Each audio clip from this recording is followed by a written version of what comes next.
Cette année encore, un petit groupe de personnes s'est réuni au cimetière Saint-Guillaume de Sainte-Marie-aux-Mines pour rendre hommage à Laure Dibolt Münchler, plus connue sous son nom de résistante, Mado. Pour l'occasion, sa biographe, Anne-Marie Wimmer, a présenté son nouveau livre, Mado, compagnon de la liberté. Encore un livre! Non mais franchement, elle exagère, Anne-Marie Wimmer.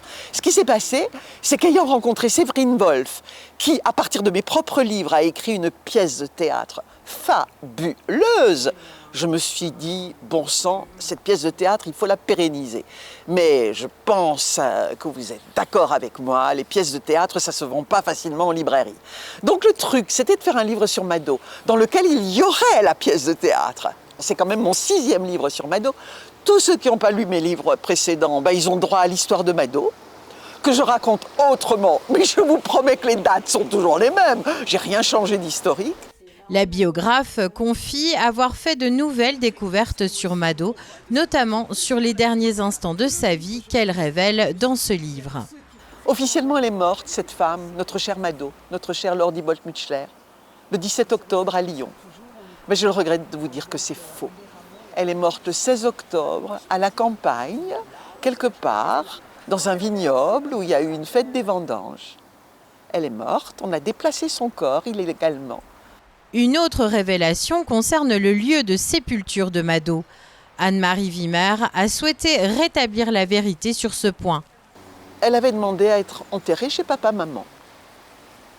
Et moi, j'avais appris qu'on n'avait absolument pas respecté les consignes et qu'elle était dans le caveau de son mari, alors qu'ils étaient pratiquement en train de divorcer. Vous voyez le problème. Mais la réalité est pire.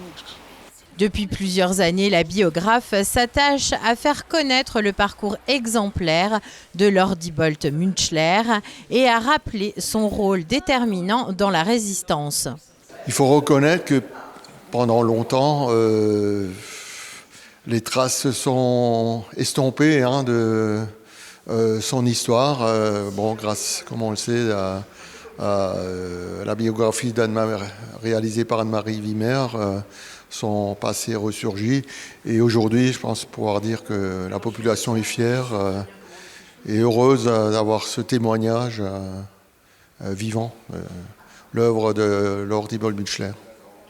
Anne-Marie Wimmer espère aujourd'hui voir son héroïne honorée au Panthéon au même titre que ses homologues masculins, un vœu partagé par le maire d'Erstein. J'ai écrit plusieurs fois au président de la République pour demander la panthéonisation de Laure Dibolt Münchler.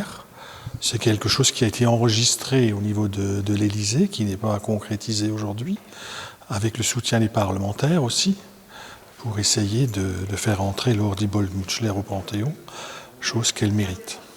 Pour celles et ceux qui souhaitent en savoir plus sur Mado et ses secrets longtemps enfuis, le livre d'Anne-Marie Wimmer est disponible à l'Office du tourisme et le 21 novembre, la pièce de théâtre Nom de code Mado, écrite par Stéphanie Wolf et présentée dans l'ouvrage, sera jouée au théâtre de Sainte-Marie-aux-Mines.